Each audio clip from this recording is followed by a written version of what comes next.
le problème, c'est que quand tu auras tes papiers, quand tu vas repartir sur le marché de l'emploi, il y aura un blanc dans ton CV en fait. Et comment tu vas justifier ce blanc? Moi, par exemple, je suis restée sans papier pendant 5 ans. Si j'étais restée à la maison et que je n'avais rien fait, qu'est-ce que j'allais dire aux recruteurs aujourd'hui? Que j'ai passé 5 ans à la maison à ne rien faire parce que j'étais sans papier? Mais non. Hello, hello, bienvenue sur ma chaîne. J'espère que tu vas bien. Alors aujourd'hui, on va parler des choses que tu peux faire pendant que tu es sans papier. Comment est-ce que tu peux occuper ton temps et faire des choses productives pendant que tu es sans papier? Alors si c'est la première fois que tu découvres cette chaîne, bonjour, bienvenue. Mon nom c'est Alcini Difo et ici on parle de la vie en France et particulièrement de la vie sans papier.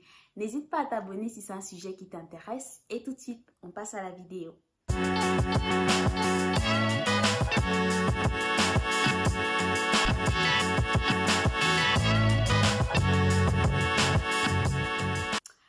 Alors, je sais qu'il y a beaucoup de personnes qui attendent ici impatiemment la suite de mon histoire, mais donnez-moi encore quelques semaines, je suis en train de travailler dessus et je vous promets de revenir très bientôt avec une belle surprise concernant la suite de mon histoire. Alors, dans cette vidéo, je vais partager avec toi quelques éléments qu'il faut que tu mettes absolument en place lorsque tu te retrouves sans papier. Alors, la première chose qu'il faut que tu fasses lorsque tu te retrouves sans papier, c'est de te trouver une activité professionnelle. J'insiste vraiment, j'insiste encore dessus parce que c'est très important que tu aies quand même une certaine indépendance financière lorsque tu te retrouves sans papier. Certainement, tu es peut-être hébergé ou en colocation, donc il faudrait que tu aies au moins de quoi participer aux charges de la maison pour ne pas être une charge pour la personne ou une simple consommatrice. Parce que, quoi qu'on dise, même si la personne qui t'héberge, c'est un ami, c'est un proche, c'est un membre de ta famille, la réalité de la France, c'est qu'on a tous des factures à payer. Et à un moment donné, ça peut devenir pesant pour une personne de s'occuper d'une autre. Et aussi, même pour toi, ça va te permettre de t'occuper de toi, de ne pas manquer de quoi manger. Voilà, de prendre soin de toi simplement, d'accord? Donc, il faudra absolument que tu te trouves une activité professionnelle. Si tu n'as pas encore d'activité professionnelle, je te mettrai la vidéo que j'ai faite sur le sujet en barre de description dans laquelle je te parle de 5 petits boulots que tu peux faire en France lorsque tu es sans papier. Et la plupart des boulots dont je te parle, généralement, tu vas en faire la promotion en ligne. Je t'encourage beaucoup, vraiment. Aujourd'hui, la génération d'aujourd'hui, on a la grâce, on a la chance d'avoir Internet, ce qui fait que même si tu décides de vendre un produit ou un service, tu peux facilement faire ta promotion toi-même sur Instagram, sur Facebook. Donc vraiment, n'hésite pas. La deuxième des choses qu'il faut que tu mettes absolument en place, c'est qu'il faut que tu occupes ton temps libre et que tu fasses des activités productives pendant ce temps-là. Pourquoi je le dis? Parce que il faut savoir que lorsque tu es sans papier, ça va arriver qu'on te ferme des portes à cause de ça. Par exemple, qu'on te refuse un emploi, qu'on te refuse un logement. Tu vis en fait dans un stress permanent parce que même quand tu marches dans la rue, il peut y avoir des contrôles de police. Donc en fait, même tes amis parfois ou des membres de ta famille vont s'éloigner de toi. En fait, c'est un peu comme si tout est fait de manière à ce que quand tu es sans papier, tu te retrouves vraiment isolé en fait. Comme si la société t'avait mis à part.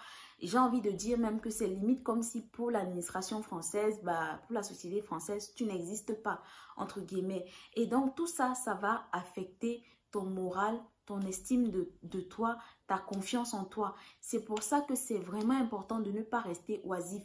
Parce que c'est quand tu restes oisif, quand tu restes sans rien faire, que tu vas commencer à avoir des mauvaises pensées. D'accord? Et ce n'est vraiment pas ce qu'on veut. Donc, moi, je t'encourage à beaucoup lire. Lire, par exemple, des livres sur le développement personnel ou voilà, peu importe le type de livre, mais il faut vraiment que tu t'occupes l'esprit pour ne pas sombrer en fait dans la dépression. Je vais maintenant te citer quelques exemples de choses que tu peux faire pendant ton temps libre. Comme j'ai dit précédemment, il y a la lecture et encore, j'insiste, j'ai fait une vidéo sur la Bibliothèque des sciences et des métiers pour ceux qui sont en Île-de-France.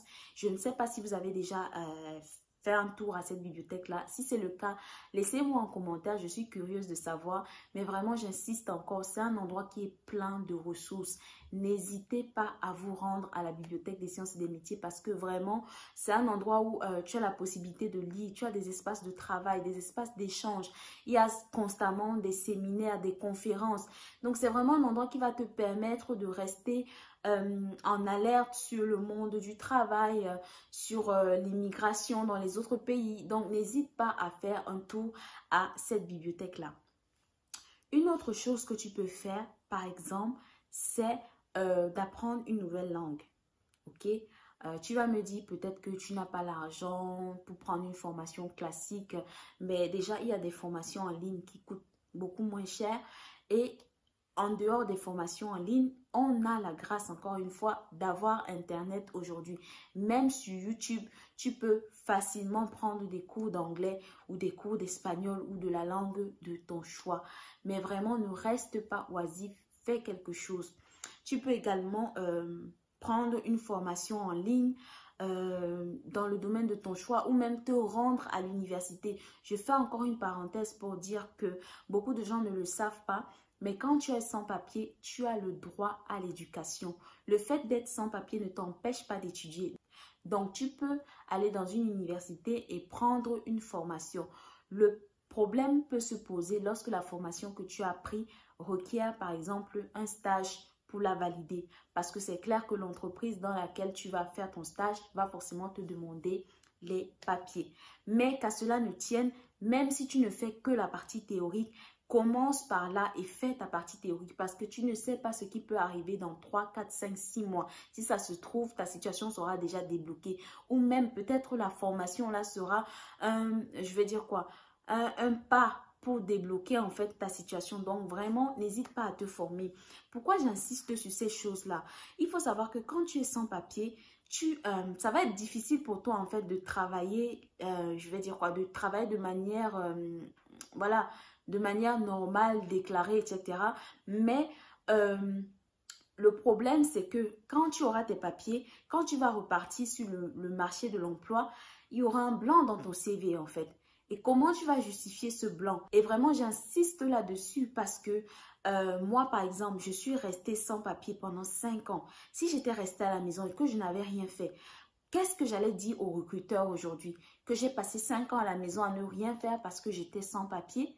Mais non, aujourd'hui, moi sur mon CV, comment est-ce que je justifie le blanc? C'est que je dis au recruteur que ça a été compliqué administrativement, mais pendant ce temps-là, j'étais auto-entrepreneur, je faisais la coiffure à domicile, je gardais les enfants, je me suis formée, j'ai fait un CAP petite enfance, j'ai appris à jouer du piano. Donc en fait, tout ça, ce sont des éléments qui montrent que tu es une personne dynamique et que malgré les obstacles de la vie, tu continues à avancer en fait.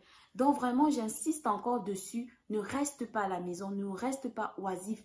Et même pour ton moral, c'est plus intéressant pour toi de rester actif parce que, encore une fois, quand tu restes sans rien faire, c'est à ce moment-là que tu commences à avoir des pensées de tristesse, de dépression. Donc vraiment, vraiment, fais l'effort de trouver quelque chose à faire, ok? Et je veux également partager un point avec toi, c'est que je t'encourage à continuer à postuler. Si tu étais en recherche de travail, continue à postuler en fait, que ce soit dans ton domaine d'études ou pas, mais continue de postuler. Postule en France, postule à l'étranger, envoie tes candidatures, même de manière spontanée.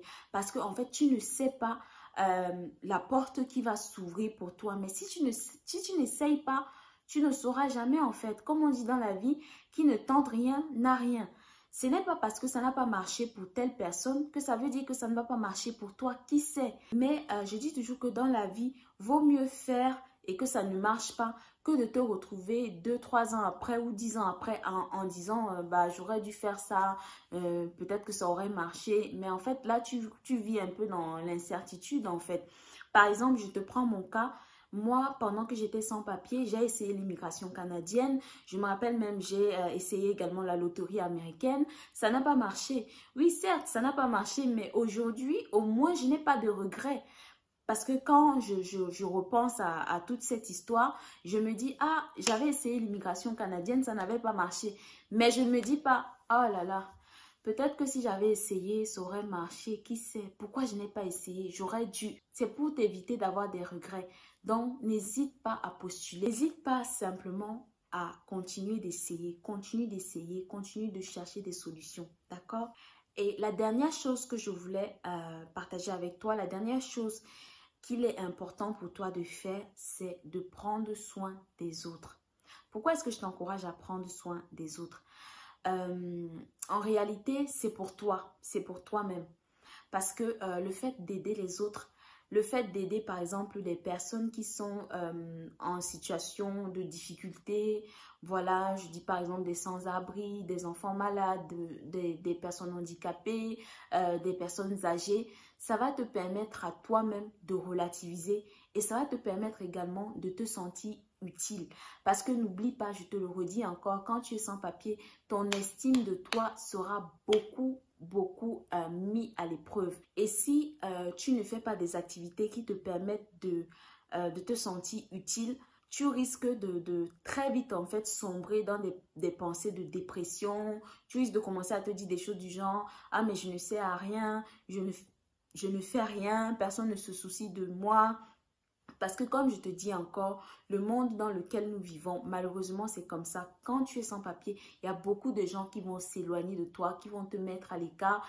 Qu'à cela ne tienne, ce qui est beau aussi dans tout ça, c'est que tu vas pouvoir voir réellement qui sont les personnes qui tiennent véritablement à toi. Parce que je te promets que les personnes qui t'aiment vraiment, ça ne sera pas un frein. Le fait que tu sois sans papier, ça ne sera pas un frein. Au contraire, ça sera même l'occasion encore pour eux de te montrer qu'ils tiennent à toi.